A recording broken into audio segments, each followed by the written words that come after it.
Hello students, कैसे हो? उम्मीद है आप सब अच्छे हैं। इसी उम्मीद के साथ हम आज क्लास 7th लेसन 2 स्टार्ट कर रहे हैं।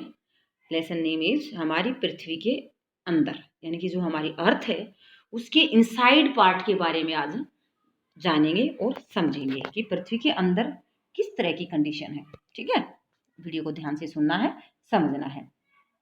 हमारी जो पृथ्वी है गतिशील ग्रह है। आपने 6th क्लास में रीड किया होगा ज्योग्राफी की बुक में कि जो 8 प्लेनेट है उनमें हमारी जो अर्थ है वो 3rd प्लेनेट है। तो वो क्या है? डायनेमिक प्लेनेट है, गतिशील है, यानी मूव करती रहती है। 2 मूवमेंट के बारे में हमने 6th क्लास में रीड किया था, रोटेशन, रिवोल्यूशन, घूर्णन और परिक्रमण। घूर्णन यानी अपने ही अक्ष पर पृथ्वी का घूमना और सूर्य के चारों तरफ घूमना। तो ये 2 गतियां हैं जो पृथ्वी की गतिशील बनाती हैं या पृथ्वी गतिशील रहती है। इसके अंदर और बाहर, यानी पृथ्वी के आंतरिक भाग में और बाहर के भाग में निरंतर परिवर्तन होते हैं, बदलाव आते रहते हैं। क्या आपने कभी सोचा है कि पृथ्वी का आंतरिक भाग कैसा है या क्या है? पृथ्वी किन पदार्थों से बनी है? आज इन्हीं के बारे में हम डिटेल से जानेंगे। पृथ्वी का आंतरिक भाग क्या है? सबसे पहले तो आप इस पिक्चर को देखें। तो पिक्चर में आपको दिखाई देगा ये जो 3 अलग अलग परत दिखाई दी है। फर्स्ट ये वाला, सेकंड येलो वाला, फिर ये डार्क रेड वाला। तो फर्स्ट वाले पार्ट क्या है? प्रॉपर्टी है, जिसको इंग्लिश में हम कस्ट बोलते हैं। सेकंड मेंटल और थर्ड है कोर, जिसमें हिंदी में क्रोड लिखा है, इंग्लिश में इसको कोर बोलते हैं। ठीक है, क्रोड। आप ध्यान देना, 3 परतें हैं हमारी पृथ्वी के आंतरिक भाग में। जैसे कि इसमें थोड़ा सा इसको समझाने के लिए इसमें क्लियर करते हैं। ये हमारी अर्थ है, अर्थ की 3 लेयर दिखा रखी है ये ऐसे। ठीक है, फर्स्ट लेयर, सेकंड लेयर और थर्ड लेयर। तो इसमें दिखा रखा है कि 3 लेयर हैं, कैसे हैं ये तीनों हम ध्यान से पढ़ते हैं। फर्स्ट लेयर है प्रॉपर्टी, जिसको हम कस्ट बोलते हैं। प्रॉपर्टी ये दिखाया बताया है कि एक प्याज की तरह है पृथ्वी। जैसे आप प्याज के एक छिलके को उतारेंगे, फिर दूसरा उसके नीचे, तीसरा उसके नीचे, कई परतें होती हैं। ऐसे ही हमारी अर्थ की 3 परतें हैं। अर्थ की 3 परत हैं, एक ऊपर एक केंद्रीय परतों से बनी है, यानी एक के ऊपर दूसरी, दूसरी के ऊपर तीसरी। तो ये चित्र 2.1 में बताया गया है। पृथ्वी की सतह की सबसे ऊपरी परत को प्रॉपर्टी कहा जाता है। तो ध्यान देना, ये पार्ट है जो ये क्या है? प्रॉपर्टी है। सबसे पतली परत, यानी कि जो अंदर की है वो ज्यादा चौड़ी है और ऊपर वाली परत है वो पतली है। सबसे पतली, इंपॉर्टेंट बात है कि पतली परत कौन सी है? प्रॉपर्टी है। यह महाद्वीपीय सहती में 35 किलोमीटर, 35 किलोमीटर और समुद्री सतह पर 5 किलोमीटर है। यानी कि जो प्रॉपर्टी है, जहां महासागरों में आपको भी पता है क्या है? पानी मिलता है। तो पानी में इसकी सतह कितनी होगी? 5 किलोमीटर। जैसे अब ये अर्थ का हम देखते हैं, ये अर्थ है। यहाँ जो महाद्वीप है, जहाँ पर ये हम मानते हैं ये महाद्वीप मानो और ये महासागर मानो, ये महासागर मानो। तो ये महाद्वीप में ये सारा, ये कितने किलोमीटर तक है? 35 किलोमीटर तक है। और ये जो महासागर है, महासागरों में ये 5 किलोमीटर तक है। बाकी 30 किलोमीटर में क्या है? पानी भरा हुआ है। 30 किलोमीटर तक क्या? पानी है। नीचे का जो 5 किलोमीटर ये प्रॉपर्टी का पार्ट है। तो ये समझ जाना महाद्वीपीय और महासागर में क्या डिफरेंस है। तो ये दोबारा बता देती हूँ। महासागर की ये 35 किलोमीटर तक है, सॉरी महाद्वीपों की, और महासागरों में ओनली 5 किलोमीटर, 30 किलोमीटर तक क्या है? पानी भरा हुआ है। ओके, अब हम देखते हैं महाद्वीपीय सहती मुख्य रूप से, यानी कि जो 35 किलोमीटर तक है, ये जो 35 किलोमीटर तक की सतह है, इसमें क्या क्या पाया जाता है? सिलिका और एल्यूमिनिया, खनिजों से मिनरल हैं इसमें, सिलिका और एल्यूमिना मिलते हैं, जिसको हम Cl बोलते हैं। सी से सिलिका, एल से एल्यूमिना। समझ में आना है? जो महाद्वीपीय सहती है इसमें कौन से मिनरल मिलते हैं, यानी खनिज मिलते हैं? सिलिका और एल्यूमिना, जिसको शॉर्ट में हम Cl बोलेंगे। तो सी से सिलिका और एल से एल्यूमिना।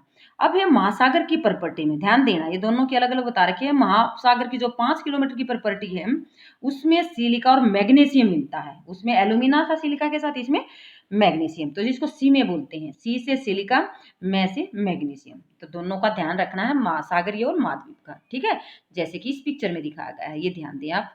ये जो पार्ट दिखा रखा है, जो ब्लू पार्ट दिख रहा है, महासागर का ब्लू पार्ट यानी जल का पार्ट है।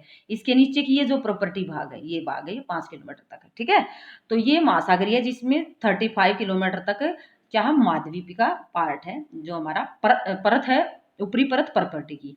ठीक है, अब इसके नीचे अब यहाँ देखते हैं हम इसके नीचे ही जो येलो पार्ट है, ये पार्ट दिखाया गया है, ये क्या है, मेंटल का भाग। सेकंड परत अगर पूछे जाए, दूसरी परत कौन सी है, प्रॉपर्टी है, यानी कि सॉरी मेंटल है, प्रॉपर्टी के ठीक नीचे मेंटल है, जिसकी गहराई 2900 यानी 2900 किलोमीटर की गहराई तक फैली है।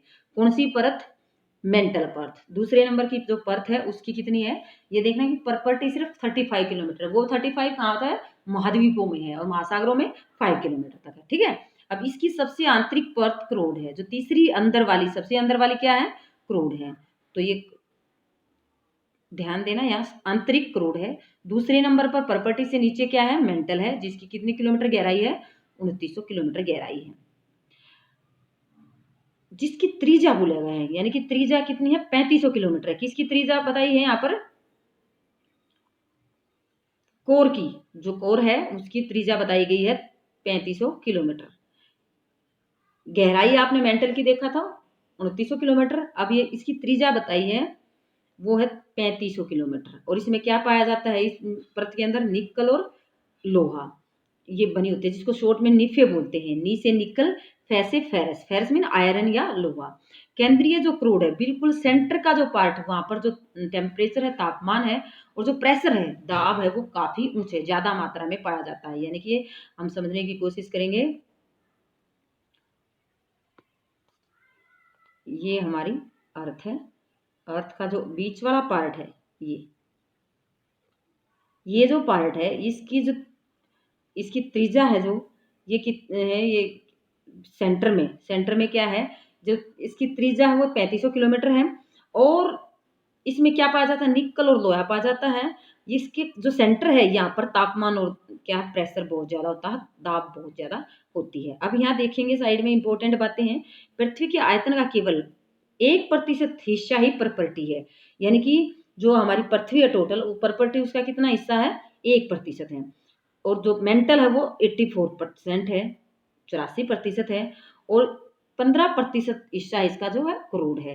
पृथ्वी की त्रिज्या, अगर पूरी अर्थ की त्रिज्या पूछा जाए, यहाँ अगर पूछा गया था ऊपर सिर्फ करोड़ की त्रिज्या, ध्यान देना इसमें, ये जो करोड़ है या कोर है उसकी त्रिज्या पूछा गया था। ये है हमारी पृथ्वी की त्रिज्या कितने किलोमीटर है, 6371। तो ये कुछ इंपॉर्टेंट चीजें हैं। नेक्स्ट, सेल और खनिज। तो यहाँ हम सेलों के बारे में और खनिजों के बारे में समझेंगे। पृथ्वी की प्रॉपर्टी अनेक प्रकार के शैलों से बनी है, चट्टानों से बनी है। पृथ्वी की प्रॉपर्टी बनाने वाले खनिज पदार्थ किसी भी प्राकृतिक पिंड को सेल कहते हैं, यानी कि जिन खनिजों से हमारी पृथ्वी बनी है उन्हीं प्राकृतिक पिंड को सेल कहते हैं, यानी कि जो चट्टानें पाई जाती हैं। ये इन सेलों का रंग अलग अलग होता है, आकार अलग होता है, इनका गठन अलग होता है। तो जो 3 मुख्य सेल हैं उनके बारे में हम यहाँ रीड करेंगे। 3 हमारी आगन्य, इंग्लिश में इसको इग्नियस बोलते हैं, अवसादी सेडिमेंट्री, और कयांत्रित मेटामॉर्फिक। इग्नियस, सेडिमेंट्री और मेटामॉर्फिक, आगन्य, अवसादी और कयांत्रित, ये 3 मुख्य सेल हैं जिनसे हमारी पृथ्वी बनी है, जिससे हमारा जो अर्थ है उसका फॉर्मेशन हुआ है। तो यहाँ इन तीनों शब्दों की पहले उत्पत्ति देख लेते हैं। इग्नियस जो वर्ड है वो लैटिन लैंग्वेज का इग्निस वर्ड से है, जिसका मतलब है अग्नि, यानी इग्नियस से आग से जो बनने वाली चट्टान है, उस अग्नि से बनने वाली, इनको बोलते हैं इग्नियस। सेडिमेंट्री, सेडिमेंटम से बनी है, लैटिन वर्ड से, ये ध्यान रखना, दो जो हमारी सेल हैं ये लैटिन शब्द से जो ली गई है, जिसका अर्थ है स्थिर, यानी कि स्थिर रहना। मेटामॉर्फिक ग्रीक लैंग्वेज है, जिसको हम यूनानी भाषा बोलते हैं। मेटामॉर्फोस, जिसका अर्थ रूप में परिवर्तन हो जाना, उसका बदलाव आ जाना। तो तीनों के सेलों के बारे में हम यहाँ ध्यान देंगे।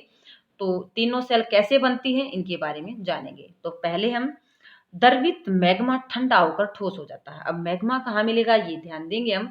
ये जैसे अर्थ है, अर्थ की हमने 3 परतों के बारे में पढ़ा है अभी। तो ये जो अंदर है हमारी 30 कोर है, या अभी पता था तापमान और प्रेशर, दबाव ज्यादा है, यहाँ हर चीज क्या बिल्कुल आग की तरह है। तापमान ज्यादा होने के कारण, दबाव होने के कारण यहाँ हर चीज बिल्कुल आग की तरह है। तो इसको बोलते हैं मोल्टन मैग्मा। इसके अंदर यहाँ पर मोल्टन मैग्मा है। तो यहाँ से या तो पृथ्वी के, जैसे जैसे पृथ्वी में कहीं भी इनको खाली जगह मिलती है तो बाहर की तरफ आती हैं, कहीं भी मिलते हैं, यहाँ कहीं पर जैसे यहीं अंदर में ही, तो ये पृथ्वी की तरफ ऊपर आते हैं ज्यादा तापमान प्रेशर की वजह से। तो रास्ते में पृथ्वी के दूसरी परत में या पहली परत में जहां भी इनको टेम्परेचर या तापमान कम मिलता है, यहाँ पर ठंडी होकर जम जाती हैं। और या फिर पृथ्वी के ऊपर आकर, पृथ्वी के ऊपरी सतह पर आकर ठंडा होकर जम जाती हैं, उनसे जो परत बनती है ठंडा होने पर, जो गर्म मैग्मा, द्रवित में लिक्विड जो मैग्मा है, उससे जो ठंडी होकर जो सेल बनती हैं, इन सेलों को हम आग्नेय कहते हैं। यानी कि जो गर्म लावा है, गर्म लावे के ठंडा होने से जो सेल बनती है उसे हम आग्नेय सेल कहते हैं। इनको हम प्राइमरी सेल या प्राथमिक सेल भी कहते हैं। कि आग्नेय सेल दो प्रकार की होती है, एक अंतर्भेदी और एक बहिर्भेदी। अभी जो मैंने बताया था ना कि अर्थ पर ये जो पार्ट है, अब ये अंदर जो मैग्मा है, ये मैग्मा या तो अंदर ही ठंडा होकर यहाँ पर या यहाँ पर जो सेल बन जाती है उसको बोलते हैं अंतर्भेदी सेल, इसको बोलते हैं अंतर्भेदी सेल। या ये गर्म लावा या मैग्मा पृथ्वी के बाहर यहाँ आकर ठंडा होता है, जो ज्वालामुखी फटते हैं ना, ऊंचे गर्म वो लावा निकलता, वो बाहर आकर जो जम जाता है उसको बोलते हैं बहिर्भेदी सेल। तो ये दोनों डिफरेंस आपको क्लियर हो गए होंगे। आग्नेय सेल के दो भेद हैं, अंतर्भेदी सेल और बहिर्भेदी सेल। ठीक है। क्या आप ज्वालामुखी से निकलने वाले लावा की कल्पना कर सकते हैं? आप टीवी पर देखते हैं या सुनते होंगे न्यूज़पेपर में, चैनल पर। तो वास्तव में आग की तरह लाल द्रवित मैग्मा ही लावा है, जो लाल दिखाई देता है हमें, इसको लावा बोलते हैं। पृथ्वी के आंतरिक भाग से निकलकर सतह पर आता है। अभी मैंने जो समझाया है वो द्रवित लावा पृथ्वी की सतह पर आता है तो ये तेजी से ठंडा होकर ठोस बन जाता है। और परपट की इस प्रकार से बने सेल को हम बहिर्भेदी सेल कहते हैं। अभी मैंने जो समझाया था कि बाहर आकर पृथ्वी की सरफेस पर, सतह पर जो ठंडी होने पर सेल बनते हैं उसको बोलते हैं बहिर्भेदी आग्नेय सेल। इसकी संरचना बहुत महीन दानों वाली होती है, यानी कि दानेदार होती है, ज्यादा बड़े नहीं होते हैं। उदाहरण के तौर पर बेसाल्ट। तो बेसाल्ट जो है एग्जाम्पल, वो आग्नेय के बहिर्भेदी आग्नेय सेल का एग्जाम्पल है। जो हमारा दक्कन का पठार है इंडिया के अंदर, वो कौन सी सेलों से बना हुआ है? बेसाल्ट सेलों से बना हुआ है। ठीक है।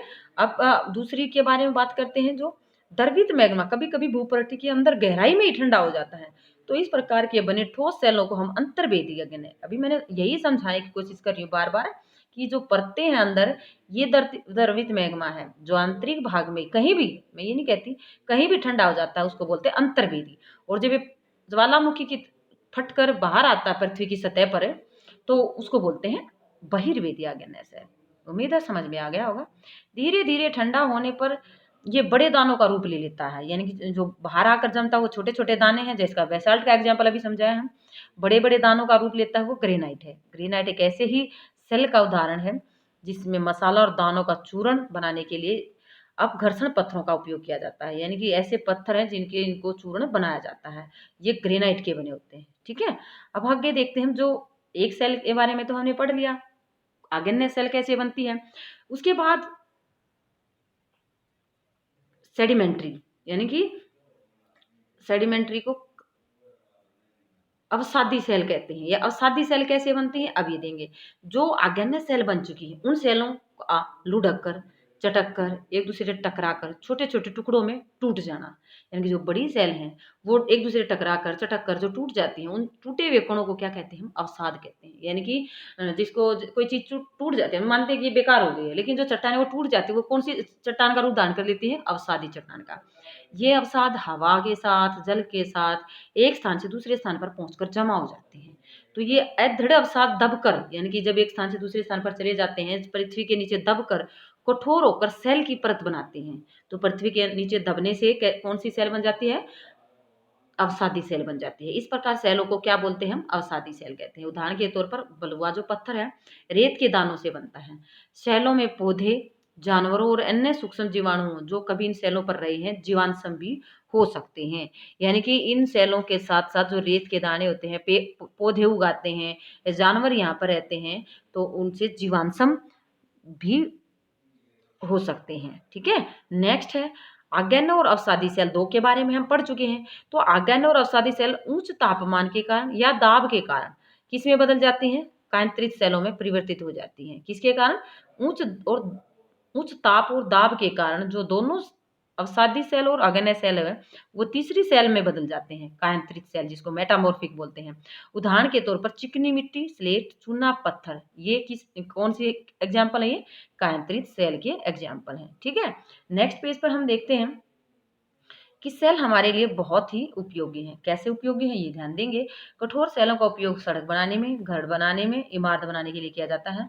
पत्थरों का उपयोग कई खेलों में भी करते हैं बच्चे। उदाहरण के तौर पर 7 पत्थर लेकर खेलते हैं, चिबट्टी खेलते हैं, किट्टे बोलते जैसे 5 से गिट्टे की भी खेलते हैं। तो दादा दादी से और माता पिता से, पड़ोसियों से कुछ ऐसे ही पत्थरों से खेले जाने वाले खेलों के बारे में आप पूछ सकते हैं। अब ये 2 बिल्डिंग हमारी मेन सब जानते होंगे, लाल किला है ये और ये ताजमहल है। तो आप चट्टानों का पता लगाने की, जो लाल किला है वो बलुआ पत्थर से बना हुआ है, इंपॉर्टेंट बात है।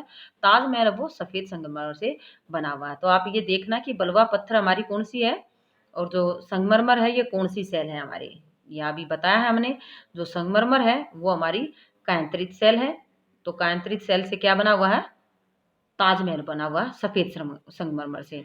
और जो इसने अभी बताया जो अवसादी है कि जो बलुआ है, तो बलुआ पत्थर किसका है, बलुआ पत्थर हमारी अवसादी चट्टान का एग्जाम्पल है। ये रहा बलुआ पत्थर है। ये तो दोनों कौन कौन से चट्टानों के उदाहरण दिए हैं, ये एक अवसादी और दूसरा कायांतरित सेल। ठीक है, नेक्स्ट हम पढ़ते हैं यहाँ पर। आपको ये देखो, ये है साइकिल, चट्टान का चक्कर कि ये चट्टानें कैसे बनती हैं। अभी मैंने बताया था सबसे पहले आग्नेय सेल बनती है। तो आग्नेय सेल कैसे बनती है, आप सबको पता है। पृथ्वी के अंदर क्या है, मैग्मा है। ये मैग्मा वोल्कनों में, ज्वालामुखी फटने पर पृथ्वी के बाहर आता है और बाहर आकर कौन सी परत बन जाती है, आग्नेय बन जाती है। आग्नेय में कौन सी बनती है, अवसाद। टूटने फूटने से, चटक कर में एक दूसरे टकरा से क्या क्या बनती है, अवसादी। अवसादी सेल ये भी इसका कठोर होने पर ये इस तरह के अवसाद बन जाते हैं। अवसाद के बाद जो इसमें बदलाव आता है, अवसाद एक स्थान से दूसरे स्थान पर चला जाता है तो उसमें बदलाव जो आता है उसको बोलते हैं कायांतरित। और कायांतरित जब ज़्यादा तापमान होने से या दबाव होने से दोबारा से फिर किस में बदल जाती है, मैग्मा में बदल जाती है। और मैग्मा से फिर दोबारा क्या बनती है, आग्नेय सेल। तो इस प्रकार इसको एक के बाद दूसरा, दूसरे के बाद तीसरे रूप में बदलना ही क्या कहलाता है, सेल चक्कर बोला जाता है। ठीक है, अब यहाँ आपको जानकारी, इसको देखकर आपको हैरानी भी होगी। निश्चित दशाओं में एक ही प्रकार की सेल चक्रीय तरीके एक दूसरे में परिवर्तित होती रहती है, एक दूसरे में बदलती रहती हैं। एक सेल से दूसरे सेल में बदलना, इस परिवर्तन को या इस प्रक्रिया को सेल चक्र कहते हैं। द्रवित मैग्मा ठंडे होने पर ठोस आग्नेय सेल, जिसको डिटेल से हम पढ़ चुके हैं लेसन में। आग्नेय सेल के छोटे छोटे टुकड़ों का टूटकर एक स्थान से दूसरे स्थान पर स्थानांतरित होना, अवसादी सेल। और दाब और तापमान के कारण आग्नेय से अवसादी से कायांतरित सेलों में बदल जाना क्या कहलाती है, कायांतरित सेल। ठीक है, अत्यधिक ताप और दाब के कारण कायांतरित सेल पुनः पिंगल करे, जैसे ये बताया गया है। द्रवित मैग्मा यानी कि मोल्टन मैग्मा बन जाती है और ये द्रवित मैग्मा पुनः ठंडा होकर दोबारा क्या बन जाती है, आग्नेय सेल बन जाती है। तो इस प्रकार एक से दूसरे, दूसरे से तीसरे प्रकार की सेलों या चट्टानों का निर्माण होना है, क्या है, ये सेल चक्कर है। सेल विभिन्न खनिजों से बनी होती हैं। खनिज प्राकृतिक रूप से पाए जाते हैं। निश्चित भौतिक गुणधर्म होता है इसका, कोई भी जो सेल है उसका अलग से भौतिक धर्म होता है, गुणधर्म होते हैं। इसकी रासायनिक मिश्रण होता है। खनिज मानव जाति के लिए बहुत ही इम्पोर्टेंट होते हैं, ये हमारी ज़रूरतों को पूरा करते हैं। जैसे कि खनिजों में क्या क्या होते हैं, हम जो नमक है, नमक का यूज कर रहे हैं वो भी क्या है, एक मिनरल है, खनिज है। जो आप पेंसिल यूज कर रहे हो, पेंसिल का जो सिक्का यूज कर रहे हो वो भी एक क्या है, खनिज है। गोल्ड है, पेट्रोल है, डीजल है, ये सारी क्या है, खनिज है। ये सारे हमें कहाँ से मिलते हैं, पृथ्वी से मिलते हैं। तो कुछ उपयोग ईंधन की तरह हम करते हैं, जैसे कोयला है, प्राकृतिक गैस है, पेट्रोलियम है। इनका उपयोग उद्योगों में भी करते हैं, औषधि में भी करते हैं, उर्वरकों में करते हैं। जैसे लोहा है, एल्युमिनियम है, सोना है, यूरेनियम है, ये सारे क्या है, हमारे लिए मिनरल्स हैं। और ये मिनरल से क्या बनी है, हमारी अर्थ बनी है, पृथ्वी बनी है। तो ये था आपका क्लास 7 का सेकंड लेसन। उम्मीद है आपको समझ में आएगा और वीडियो को ध्यान से सुनना है, समझना है। Okay, thank you.